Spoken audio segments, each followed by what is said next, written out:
जेके on the record ना आहिनि। ऑन द रिकॉर्ड हज़ारे सिंध जा मासूम ॿार आहिनि जिन खे सिंध सरकार कानून लागू कंदड़ इदारा पुलिस अञा ताईं बाज़ाब न कराए सघी आहे।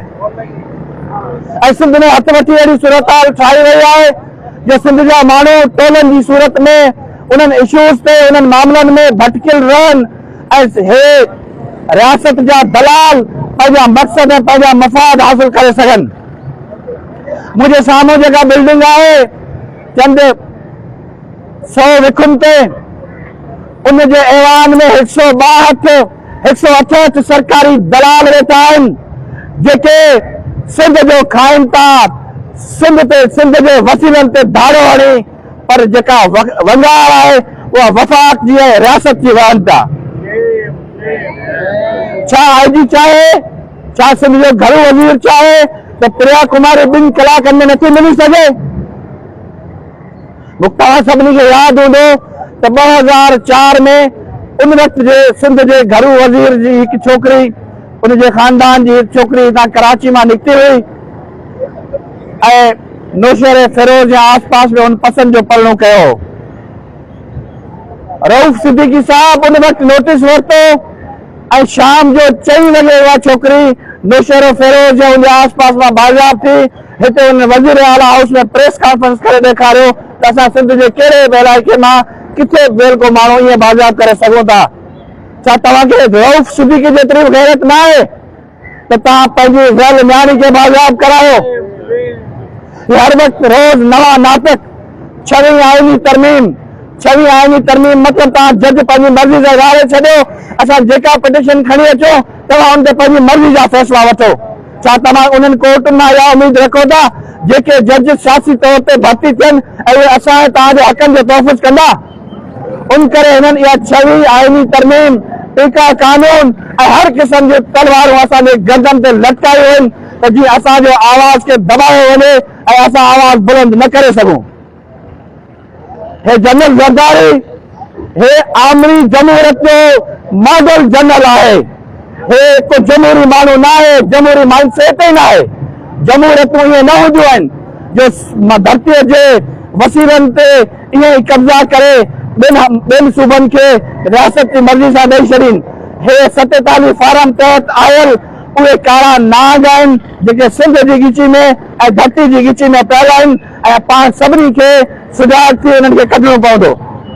सवेरे दोस्त ॻाल्हि कई त हे मुख़्तलिफ़ इदारनि मां, तालीमी इदारनि मां शागिर्द वकील अलॻि अलॻि सां एहतजाज कनि पिया। उहे समूरा एहतजाज हाणे गॾियल एहतजाज थियणु खपनि ऐं हीउ जेको एहतजाज असांजो प्रिया कुमारी जी तहरीक वारो एहतजाज आहे, इहा तहरीक भले सुस्त रफ़्तारी जो शिकार गुज़री अलाह थी हुजे, पर तव्हां पंहिंजे मथे मां इहा हवा कढी छॾियो, तव्हां इहा मगी ख़तमु कयो। असां तव्हांजे गिरहबान पकड़े प्रिया कुमारी खे बाज़ाब कराईंदासीं। जो सिज आसमान ते हो तो जंग ज़मीन ते जंग मज़ा ईंदो ऐं चंद पुण लही अची कदम ते सिर झुकाईंदो। उथो जो क़यामतुनि पुछां उतारींदा अचो, जा के ॾियो मुबारकूं असीं पिया काहींदा अचूं। ये सिंध प्रिया कुमारी को आज़ाद करो, प्रिया कुमारी के आज़ाद करो, उनके लमारन के आज़ाद करो, इतने पाई जाओ आज़ाद करो, सिंध से दाड़ो नामंजूर, नालन से दाड़ो नामंजूर, सिंध से दाड़ो नामंजूर, नालन से दाड़ो उनके लमारना आज़ाद करो, उनके लमारना। मुहर्रम ते अगवा थियल प्रिया कुमारी पंहिंजो तारुफ़ करायो था। फयाज़ अली खमीसाणी एडवोकेट खैरपुर मीरस खां 10 मुहर्रम ते अगवा थियल प्रिया कुमारी जेका संगरार मां अगवा थिए थी, निहायती अफ़सोस सां चवणो थो पवे त 10 मुहर्रम जे ॾींहं ते इहे इलाइक़ा समूरा यानी कि खैरपुर सखर सां गॾु सलारियल जेके इलाइक़ा आहिनि इहे हसास करार ॾिना वेंदा आहिनि ऐं उन्हनि ते अलाए केतिरी इंटेलिजेंस जी मॉनिटरिंग हूंदी आहे। उन सूरत में आख़िरकार हीअ न्याणी उतां गायब कीअं थी थिए, छो जो हीअ अची पंहिंजे क़िस्म जूं जदीद क्लास जूं CCTV कैमरास लॻाईंदियूं ऐं हिननि जा माण्हू जेके हिन में टेक्निकलिटीज़ आहिनि, जियो फेंसिंग खां वठी CDR वारियूं ऐं उन खां अलावा माण्हू टेस्ट करण वारियूं उहे समूरियूं उन इदारे वटि मौजूदु आहिनि। पोइ आख़िरकार हीअ प्रिया कुमारी गायब कीअं थी थिए, गुम कीअं थी थिए? हीअ प्रिया कुमारी अगवा जेका 10 मुहर्रम ते थी आहे, या सरकार जी मर्ज़ीअ सां अगवा थी आहे। पीपल्स पार्टी जी सरकार उन सरदार जी वंगार अॼु बि वहे थी। उहा सबबु इहो आहे त उहो उन में ख़ुर्शी शाह मुलविस आहे। ख़ुर्शी शाह वाज़े तौर ते इन सॼे ॾोह में मुलविस आहे। अॼु बि जेकॾहिं असां वटि सदाई हो जीअं चवंदा आहिनि 3rd डिग्री के माण्हूअ ते अप्लाई कजे ॾोहारीअ ते, त उहो सभु कुझु ॿुधाए छॾींदो आहे।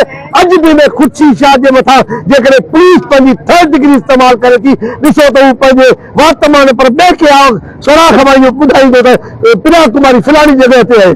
सो असीं 164 ॾींहं लगातार सखत प्रेस क्लब जे ॿाहिरां वेठा हुआसीं प्रिया कुमारी जी बाज़ियाबी जे लाइ, पर अफ़सोस सां चवणो थो पवे त हुनजी फैमिली मां को बि कोन हो असां सां गॾु। इहो अफ़सोस आहे। असीं वरी बि अॼु हिन प्रेस क्लब कराची जे ॿाहिरां उन प्रिया कुमारी जी बाज़ियाबी कयूं था ऐं उन मज़लूम फैमिली सां बि असीं इज़हार यकजहती कयूं था। असीं सम्झ रहिया आहियूं ख़ौफ़ आहे उन्हनि ज़ालिमनि खां, छो जो जेको माण्हू पंहिंजो ॿारु विञाए वेठो आहे उनखे ख़ौफ़ आहे मत मुंहिंजो ॿियो ॿारु बि गुम थी वञे। तंहिं करे असीं अव्हां सां हर हालत में गॾु आहियूं ऐं असां अव्हां जे ख़ौफ़ खे ख़तमु करण जो इरादो बि रखूं था। प्रिया कुमारी जी बाज़ियाबी जे लाइ जेका बि तहरीक हलंदी असीं उन तहरीक में लाज़िम हिसो वठंदासीं ऐं हर हालत में उनजो हिसो बणिबासीं। निहायती अफ़सोस सां चवणो थो पए जीअं तो चयो 6वीं आईनी तरमीम गैर कानूनी गैर आईनी तरमीम या प्लानिंग जे साज़िश पीपल्स पार्टी जी, छो जो प्रिया कुमारी जे लाइ सोमोटो वरितो हो उन time Mohammad Ali Sheikh chief justice Sindh हो, उन सोमोटो वरितो ऐं हिकिड़ी DIG ते मुश्तमिल कमेटी जुड़ी हुई ऐं उनजे बावजूद बि जो हथ जेके हा उहे ताक़तवर ॾालनि जा हा, तंहिं करे उनजी बाज़ियाबी मुमकिन न थी सघी ऐं हिननि कानून जा हथ बि कटण जी कोशिशि कई। 6वीं अमेंडमेंट उनजो अहम जुज़ थियो त जीअं कोर्टुनि में जेके आज़ाद अंदाज़ में फ़ैसिला कंदड़ जस्टिस वेठा आहिनि उन्हनि जा हथ असां कटे सघूं ऐं पंहिंजी मर्ज़ी जा जस्टिस आणे सघूं।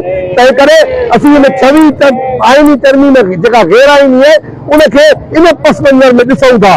असीं वरी बि दुनिया के महज़ब तरीन मुल्कनि जे महज़ब माण्हुनि खां इहा घुर कयूं था, छो जो हिन मुल्क जे अंदरि जेके महज़ब सॾिबा आहिनि उहे हिन ऐवाननि में दलाली कंदड़ नज़र था अचनि। तंहिं करे असीं दुनिया जे महज़ब ऐवाननि खां इहा घुर करियूं था असांखे प्रिया कुमारी बाज़ियाब कराए ॾियो पंहिंजी ताक़त जे ज़ोर ते, पंहिंजे असेंबली जे ज़ोर ते, पंहिंजे दुनिया जे तालुकातनि जे ज़ोर ते असीं वरी बि इहा घुर कयूं था।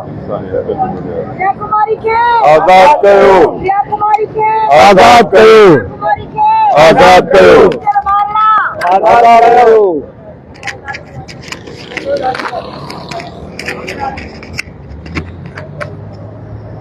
प्रिया कुमारी एक्शन कमेटी के प्रिया जे लाइ हफ़्तेवार एहतजाज कंदे पूरो साल अची थियो आहे।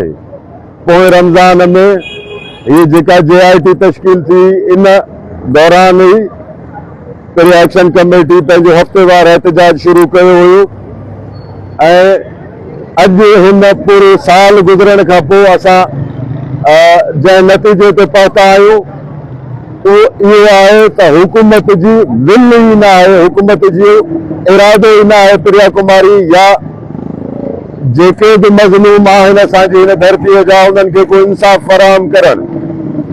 छो जो हिकिड़े खे इंसाफ़ फराहम थियो त पोइ लाइन खुली पवंदी, हिकिड़ो नओं पिंजोरा बॉक्स खुली पवंदो, उमेर बाब चांडी अची बीहंदी त असांजा 3 माण्हू मारे छॾियो, शहीद नसरुल्लाह गडानी या ज़ालिमनि जे ज़ुल्म जी का खोट त आहे कान। हिते त हिकिड़ा अंबार आहिनि, संद चूर आहे, सिंध अमर जो जेको जिस्म आहे उन ते काई जॻह न आहे जंहिं ते घाव न हुजनि, जितां रत न पिमंदो हुजे।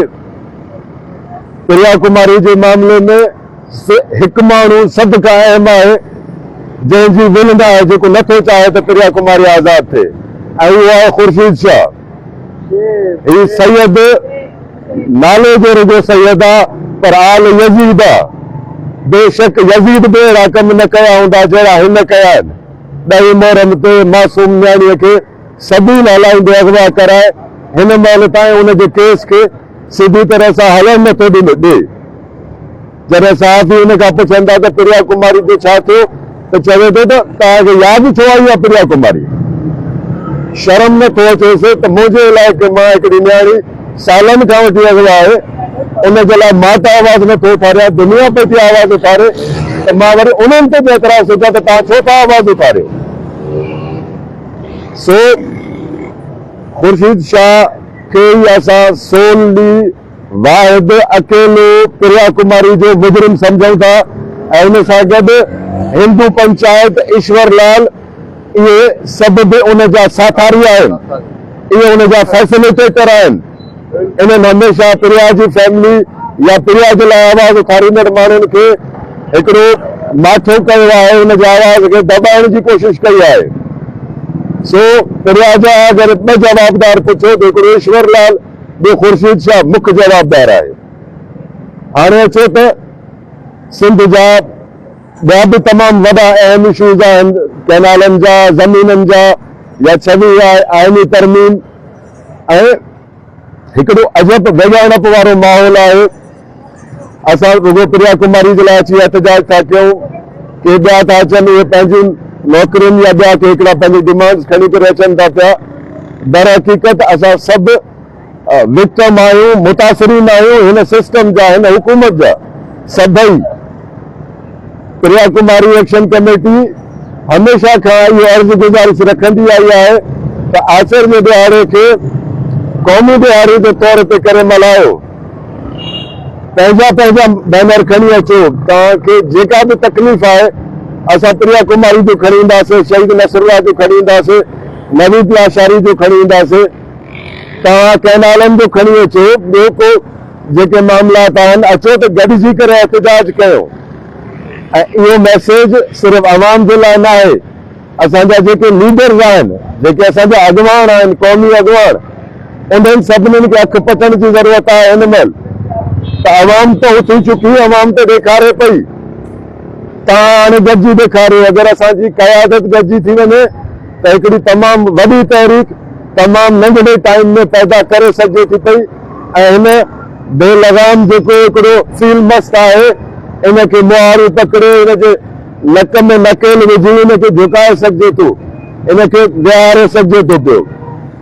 सो ज़ालिम ज़ुल्म में सभु गॾु आहिनि, शरीक आहिनि, या त ही जेके बि सिस्टम जो हिसो आहिनि, उहे MP हुजनि, मिनिस्टर हुजनि, MLA हुजनि, या ॿिया इहे तालके नाज़िम हुजनि, इहे त डायरेक्टली पाण इन्वॉल्व आहिनि। ॿिया वरी हिननि जा फैसिलिटेटर आहिनि, जेके हिननि खां ठीकनि जी मद में या कंहिं ॿिनि तरीक़नि सां फ़ाइदा वठनि था, या नौकरियूं वठनि था, हिकिड़ी पघारूं वठनि था।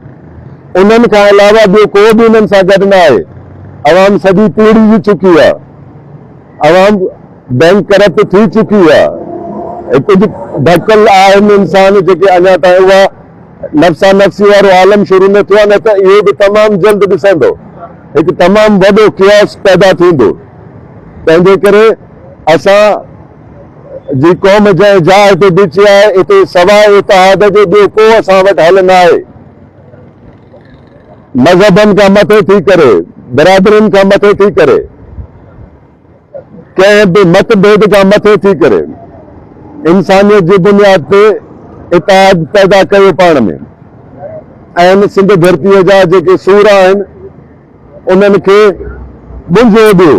अॼु अगरि असां इन्हनि एहतजाजनि जे ज़रिए इन सिस्टम खे नक में नाकेल न विझी सघियासीं त सुभाणे हिन जी क़ीमत असांजी औलाद पे कंदो, असांजा बचा खून में वेझारिया वेंदा। अॼु अगरि असां बचार लठियूं या लाकत जा बचार ॾिहाड़ा गुज़ारियूं था, अहिड़े क़िस्म जो एहतजाज असांखे करणो थो पए, अहिड़ी जिदोजहद आहे त असांजी ईंदड़ नसल यकीन कजे त बंदूक जी गोलियुनि मां कढियो वेंदो अगरि असां न बीह सघियासीं त उन्हनि जे लाइ अञा वधीक बुरो वक़्तु ईंदो। सो ख़ुदा जे वास्ते वक़्त जी नज़ाकत खे सम्झो, बग़ैर झंडनि जे फ़र्क़ जे कहिड़ो झंडो आहे सिंध जे मामले ते जेको बीठो आहे उनखे ज्वाइन कयो, जिते बि करे सघो था, सोशल मीडिया ते कयो, जेको बि तव्हांजी वसार ताक़तवार आहे ज़रूरु हुन में पंहिंजो इनपुट ॾियो। अल्लाह तव्हांखे ख़ुशि रखे इंशाअल्लाह। इन उमेद सां त सिंध गिदरनि न आहे खाधी, सिंध अज़ल खां वठी हिकिड़ी आज़ाद ख़ुदि मुख़्तियार रियासत जे तौर ते रही आहे, ऐं आसे पासे जी जेके समाज आहिनि उन्हनि जी जोड़ जिक बि हितां थी आहे। सिंध जो पैगाम लतीफ़ आफ़ाक़ी हिकिड़ो पैगाम आहे, आलमी अमन जो पैगाम आहे, उहो ई असांजो पैगाम हुजणु घुरिजे ऐं इंशाअल्लाह कामयाबी असांजी आहे मायूस न थियणो बिल्कुलु बि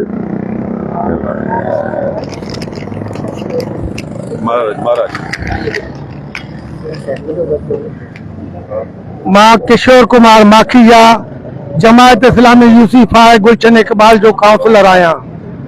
मां तव्हांखे साईं जीएम सदे जे हिकु शहर सां शुरूआत थो कयां जंहिंमें साईं सिंध जूं हालतूं ॾिसी चयो हो सिंध साईं वण फिॾा माण्हू मंजस खाम जेको हणनि तो मोचड़ो तुंहिंजो कनि था सलाम। उहे साईं जी ॻाल्हि अॼु सच साबित थिए थी। असां हिते गॾु त थियूं था लेकिन हिक ॿिए खे माण में हिक ॿिए जी एजेंटनि खे रिपोर्टूं ॾियण में कोई बि कमी कोताही कोई बि नथो छॾे। मां सिंधी माण्हुनि खे अपील कंदुमि तव्हां चओ था त मालिक शरीक न थिया। बेसिकली असां हिंदू 5000 साल खां वठी पीढ़िया आया आहियूं। असां ते कॾहिं अर्गुननि कॾहिं कलोरनि कॾहिं मुगलनि कॾहिं इंडियन फौजनि असां ते हमला करे असांखे कमज़ोर कयो आहे। असां हाणे अहिड़ी हिमत नथा रखी सघूं जो खुलेआम कंहिंजो नालो खणूं कंहिंसां विड़ी सघूं कंहिंसां झगड़ा करे सघूं। पिछले हफ़्ते लाड़काणे में ॾिसो त 2 हिंदू मारिया विया 3 हिंदूअ खे ज़ख़्मी कयो वियो जॾहिं हुन ते असां कराचीअ में एतिराज़ कयो। चौथे ॾींहं ते रते दरे शहर में मुंहिंजे नंढे भाउ जयकुमार माखीजा खां गन पॉइंट जे ज़ोर ते फुर कई वई जेका सभिनी खे ख़बर आहे लेकिन ख़र ते न निकितो। मुंहिंजो वॾो भाउ ख़ुदि पीपल्स पार्टीअ जो अॻुवाण आहे उहो थाणे ते वियो लेकिन उनजो कोई फ़ाइदो न थियो। हाणे तव्हांखे अपील इहा आहे त तव्हां सभु गॾु थियो प्रिया कुमारीअ जे मसइले ते हल कंदे हिनखे तक़रीबन 2-3 साल थी विया आहिनि लेकिन एहतिजाज खां पोइ वरी ख़ामोशी थी वञे। असां सां साथ ॾियण वारो कोई कोन्हे। जेको साथ ॾिए थो उहो त या ॾिठो आहे गाइब थी वियो आहे या मारियो वियो आहे या कंहिं केदे सलासल में आहे। इन करे तव्हां इतिहाद कयो। हिकु सिर्फ़ु प्रिया कुमारीअ जो मसइलो न आहे लोकल मुस्लमाननि सां वॾो ज़ुल्म आहे। कश्मीर में ॾिसो हिंदू न पर मुस्लमान आम मुस्लमाननि खे बि अगवा कयो थो वञे मारियो थो वञे। लाड़काणे जे अंदरि बिरोही मुगेरी सांगी मंगसी सभिनी सां वॾो ज़ुल्म आहे। हिंदुनि सां त आहे ई आहे हिंदू वरी असां हिक ॿिए ते ज़ुल्म कयूं था। उन ॾींहुं ॾिसो ठटे में हिकु हिंदू औरत खे ज़ोरीअ मंदर मां धिका थापा मुका हणी कढियो वियो। उहो अञा सूर मसल नथो त कल्ह लाड़काणे जी रिपोर्ट आई आहे त वरी हिकिड़े मंदर मां हिकिड़ी न्याणीअ खे जुंडनि खां वठी मेन रोड ते गीलियो वियो आहे उन खां जॻह ख़ाली कराई वई आहे। काॾे वयूं असांजूं इंसानी तंज़ीमूं काॾे विया असांजा क़ौम परस्त त पंहिंजी जॻह ते साथ ॾियनि था उन में को हक़ न बराए न आहे लेकिन उन्हनि वीचारनि जी हिमत केतिरी आहे जेतिरी आहे हिते बि जेके वेठा आहिनि असां सां गॾु आहिनि। आम माण्हू त कोई गॾु न आहे। आम माण्हू घरनि में वेठो आहे जॾहिं उन्हनि ते ॾुखियो वक़्तु अचे पोइ था चवनि असां सिंधियुनि जे करे ज़ुल्म आहे। इन करे सिंध साईं माना सिंध सिधी आहे वण फिॾा आहिनि माण्हू मंजस खाम माण्हू चङा न अथसि जेको मोचड़ो थो हणे तुंहिंजो कनि था सलाम। इहे लफ़्ज़ चई मां जॻह वठां।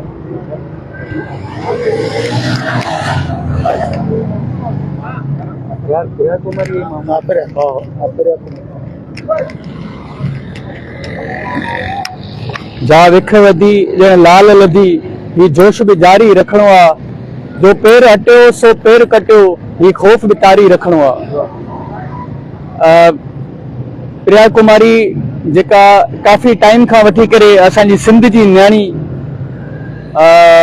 गुम आहे या खंभियल आहे का ख़बर न आहे। उन जी बाज़ियाबीअ जे लाइ ही असीं सभु हिते सिविल सोसाइटी सां गॾु नौजवान बि प्रोटेस्ट में शामिल थिया आहियूं।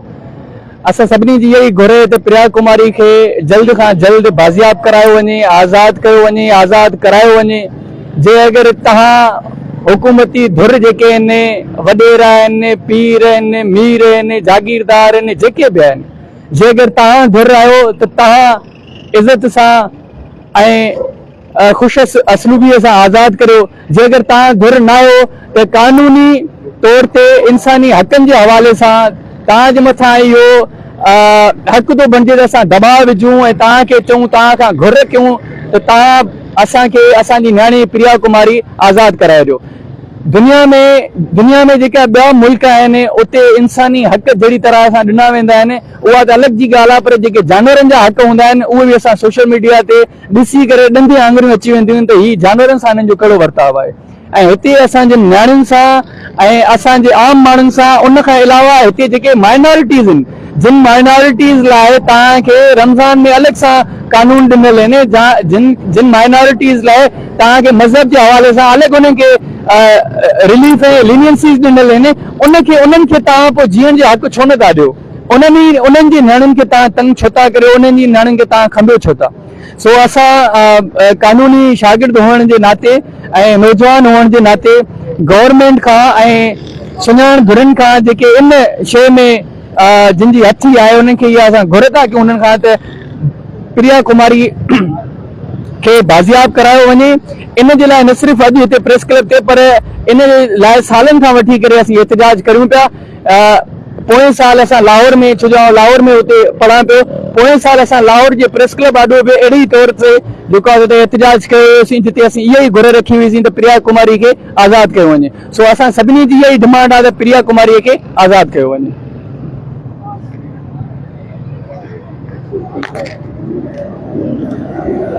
जीअं त रोज़ ॻाल्हि कंदा आहियूं हर आचर ते, त साल पूरो थी चुको आहे प्रिया कुमारी जे लाइ, ऐं ॻाल्हि इहा बि कंदा आहियूं त प्रिया कुमारी हिकिड़ो सैम्बल आहे। इन जे पोयां उहे समूरा ॿारड़ा आहिनि जेके गुम थियल आहिनि, जेके असांजे ईंदड़ वक़्तु आहिनि।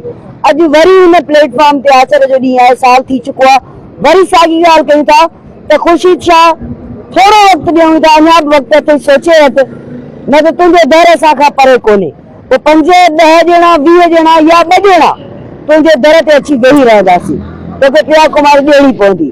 इहो अॼु असांजो चिताव आहे ऐं इन ते ध्यानु कजां ऐं ज़रूरु ध्यानु ॾिजां। इन खां अॻु जो घणी देरि थी वञे, इन खां अॻु जो रुगो 2 या 4 माण्हू न हुजनि, समूरी सिंध तुंहिंजे दर ते हुजे, इन खां अॻु सोचे वठि, ॿारड़ी असांखे वापसि कर। नवीद लाशारीअ लाइ बि ॻोल्हा जी कोशिशि हली रही आहे, दुआ आहे त उहो बि जल्द पंहिंजे माइटनि सां अची मिलंदो। इहो ईंदड़ वक़्तु ई आहे, जेकॾहिं इहो ईंदड़ वक़्तु असांजो न सलामत हूंदो त दरिया छा कंदासीं, कारूंजर छा कंदासीं, छो त असांजो साहु असांजे बचनि में आहे।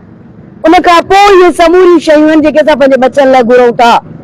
न दरिया खपाइण ॾींदासीं, खपाइण त शुरू करे चुका आहियो, कटण बि शुरू करे चुका आहियो, पर तव्हां सोचियो त असांजो हथ बि तव्हांजी शहर अॻ खां परे कोन्हे को। असां वटि बि तव्हांजी अलाए घणियूं कमज़ोरियूं हूंदियूं, ज़रूरु हूंदियूं। ख़ुशी छा वरी वार्निंग था ॾियूं, चिताव था ॾियूं अॼोके ॾींहं ते, त सोचे वठि इन खां अॻु तुंहिंजे दर ते समूरी सिंध अची बीहे। महिरबानी। प्रिया कुमारी खे आज़ादु कयो।